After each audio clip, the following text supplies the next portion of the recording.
kurangnya kami mohon maaf. Untuk selanjutnya kami serahkan kepada moderator. Oke teman-teman yang mau bertanya ke kelompok 1 dipersilakan memperkenalkan nama dan email. Pertanyaannya nanti ditulis ya.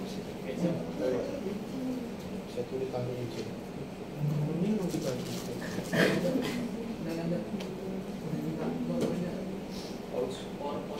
Di Google Drive. PowerPoint semua di Google Drive. Beda dong. Google Oh, Drive. ini belum di-share kok. Misalnya sama. Oh iya. Oke, ini aku share. Siap. Ini yang belakang, silakan. Beda nggak? Sebelumnya karena saya bolos dengan NIM kita akhir 004 untuk bertanya dari ini yang terakhir ini jenis dokumentasi dari keempat ini itu yang paling apa namanya paling mudah untuk paling mudah dan paling sering digunakan demi efisiensi dari perawatan itu sendiri itu yang mana ya? Nama kasih.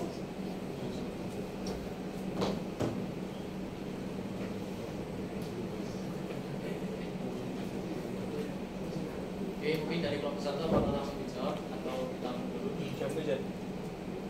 Gimana? Pertanyaan. Mungkin dijawab sesuai job desk-nya. Apa? Metode paling yang kita tempat. Oh, oke, maaf. Untuk metode yang paling efektif di antara keempat ini, menurut yang saya buat untuk makalah yang kemarin, yaitu untuk yang pertama, yaitu CPS harian dan bulanan. Ini dikarenakan pengecekan rutin oleh operator dan ini dilakukan secara berkala, baik itu per hari, per minggu maupun per bulan. Jadi ini setiap harinya bisa dibilang dicek, dan bila ada kerusakan di antara sebuah mesin atau alat operator, itu bisa langsung terdeteksi di mana letak kesalahannya atau kececatannya dan kerusakannya itu sendiri. Mungkin untuk dari keempat ini menurut saya yang paling efektif yaitu nomor 1. Mungkin seperti itu. Apakah terjawab? Sebelumnya izin menambahi ya, untuk jenis-jenis dokumentasi perawatan di sini, jika kalau ditanya untuk mana yang lebih efisiensi, menurut saya itu tergantung situasional.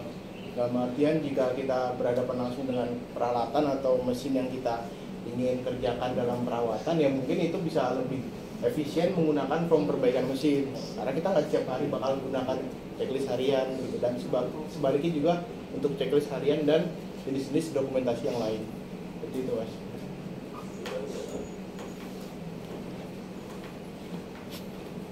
Oke, mungkin ada lagi teman-teman yang ingin ditanyakan ke kelompok 1. Sudah di grup. Masih ada waktu 5 menit yang mau bertanya. Silakan.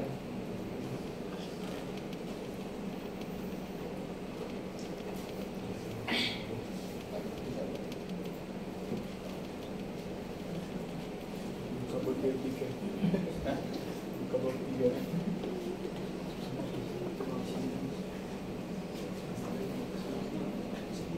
Oke, silakan. Perkenalkan, nama saya Ani Masa Putri dari kelompok 6 dengan NIM akhir 036. Izin bertanya terkait dengan bab 1 kan tadi disebutkan terkait persyaratan bengkel dan laboratorium. Yeah. Menurut saudara, apakah bengkel dan laboratorium di GPTM FTU ini sudah memenuhi persyaratan laboratorium yang sudah saudara sampaikan?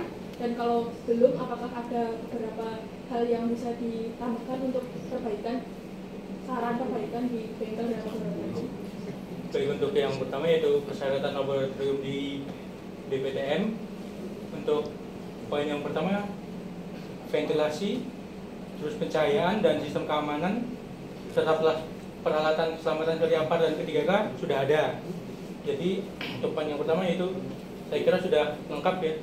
Untuk yang desain ergonomis dan ruang terpisah untuk bahan berbahaya, saya kira masih ada beberapa cuman disimpan di tempat terpisah, tidak terpisah secara per meja, bukan per ruangan.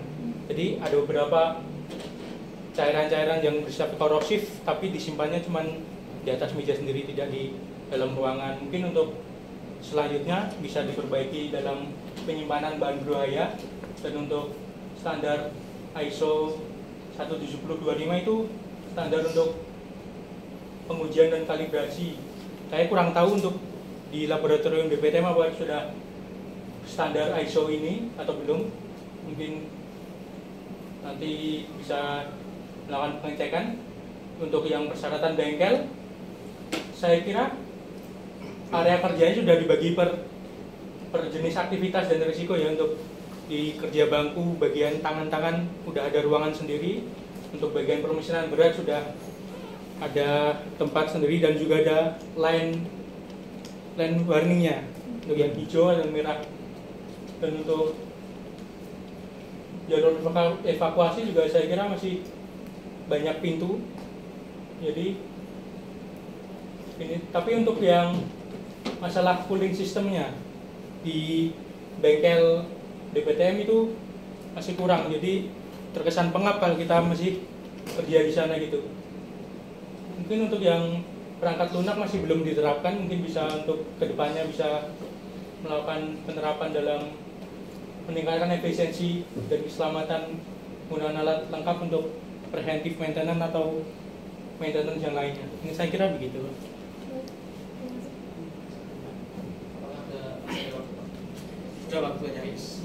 Terima kasih teman-teman dari kelompok 1 yang sudah presentasi. Mungkin dari kelompok 1 bisa ditutup dari presentasi. Baiklah, cukup sekian presentasi dari kami. Kalau ada kesalahan kami mohon maaf dan terima kasih banyak atas kerjasamanya. Mungkin kami cukupkan, kami akhiri. Wassalamualaikum warahmatullahi wabarakatuh. Waalaikumsalam warahmatullahi wabarakatuh.